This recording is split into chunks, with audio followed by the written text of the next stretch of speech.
Well, I'm delighted to be joined with my two guests in the studio by Dr. Alan Mendoza, who is the Executive Director of the Henry Jackson Society, and Scott Benton, who's the Independent MP for Blackpool South. Gentlemen, thank you very much for being with us. I'm going to come to you first, Alan. What's going on here? I mean, if these forecasts that have been leaked to the Daily Mail are correct, in the year to June 23, 700,000 net, so that's the difference between those arriving and those leaving, that's 1% of the population in 1 year. What on earth is happening? Well, that's going to be the question, isn't it? What on earth is happening? It's interesting. We've had a big focus, haven't we, Richard, on illegal migration over the past few years, the small boats, etc., and ignoring the fact that there's a much bigger legal migration issue. Now, I say it's an issue. It depends on, you've got to slice the cake and work out what's going on here. I think, there was in the past the Ukraine case, the Hong Kong case, the Afghan case. There were cases that explained this, but those are petering out now. So what's explaining this massive jump in numbers, if this is indeed correct? And we need to know whether these are temporary student things, if they're work permits being issued, is it an attempt to get cheap labour in, is it an attempt to bring people in parts of the world? What is it? Well, we know that work visas are up 45%, right. Okay?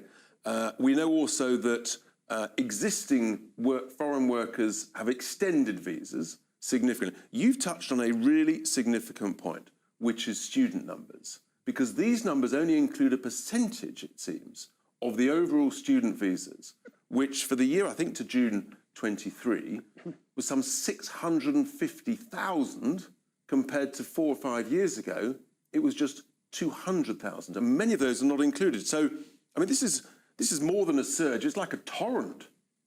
Yes, it is a torrent, and I think what's interesting with this is, if you're looking at people who are here for the foreseeable future, what is the integration strategy for these people to come into this country? Because, one person, if there's no integration strategy, is a problem. If it's 1.3 million, you've got a huge situation on your hands. Absolutely right. Well, let's turn now to Scott.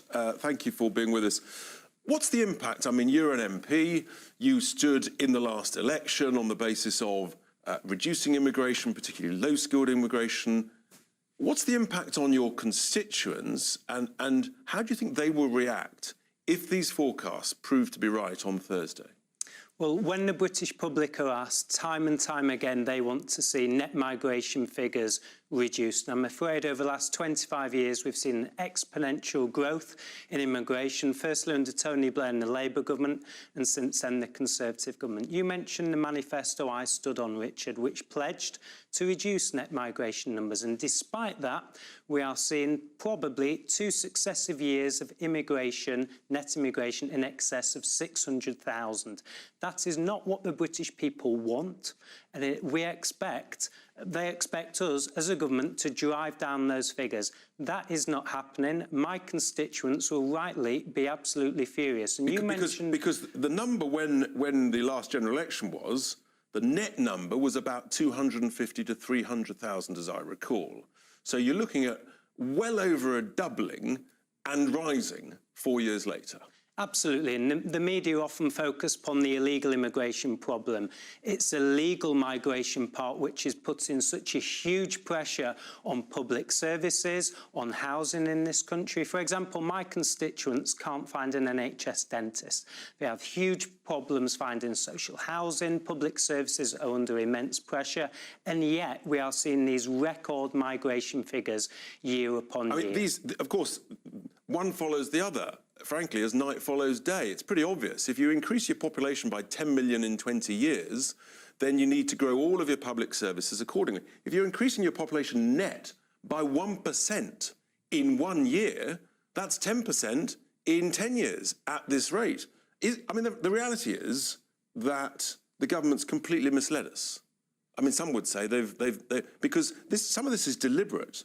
They set the threshold for their supposed skilled worker visa so low that essentially it was open borders. I absolutely agree. And don't forget, in 2016, the majority of people who voted to leave the EU did so because of immigration. So people voted in the EU referendum. They've returned 2 successive Conservative governments since then with a pledge to drive down net migration, and that hasn't happened. And people will rightly be incredibly upset and asking questions about why the government aren't driving down these figures, and they are increasing year upon year. So there's another point to this, Alan, which is that the ONS, in their infinite wisdom, they keep revising the method of calculating the numbers.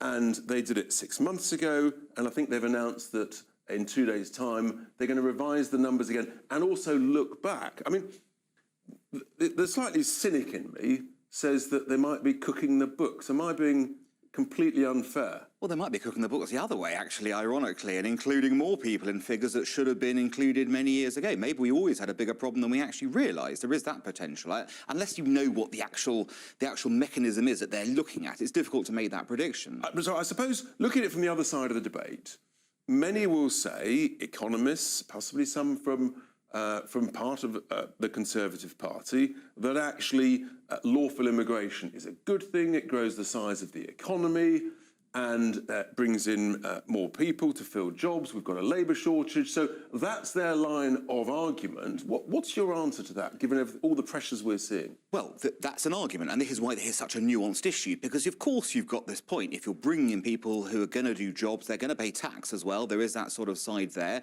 and you're looking, therefore, at potentially growing the economy. But the flip side is what Scott was saying, the infrastructure question. You can't just bring this amount of people into the country, even if they pay tax, without the infrastructure to support them. And you also can't do it if you don't have an integration strategy to essentially say, right, you're in the UK, British values time, you're British citizens, or you're going to become, not British citizens, but you're going to become part of this society. You're going to be part of it. And we've seen, haven't we, in the last few weeks, the implications of that. If you don't have that, you have people on your streets disrespecting our war memorials, etc., and things like that happening. Absolutely right. So, Scott, we may hear in the autumn statement from Jeremy Hunt, the Chancellor, tomorrow, a reference to what they call the starting point at which people can come with skilled worker visas. I touched that it was down at about 26,000. They're talking about increasing it maybe to £30,000 a year. Do you think that's enough? Do you think that will make any change? The government might say, well, actually, this is going to cure the issue.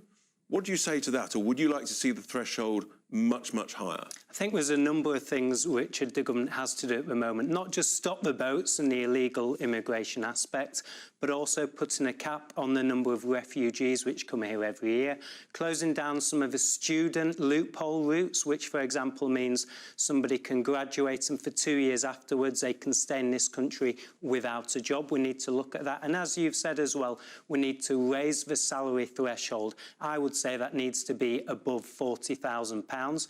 Encouraging noises coming out from Robert Jenrick, but I would say it's not enough and he has to go further if this government is serious about driving down net migration, which is what my constituents expect to see. Well, you see it in your postbag, I'm absolutely sure. Gentlemen, thank you so much indeed. 2 days to go before that number is released. Keep an eye on that, folks. We will be coming back to that on Thursday evening.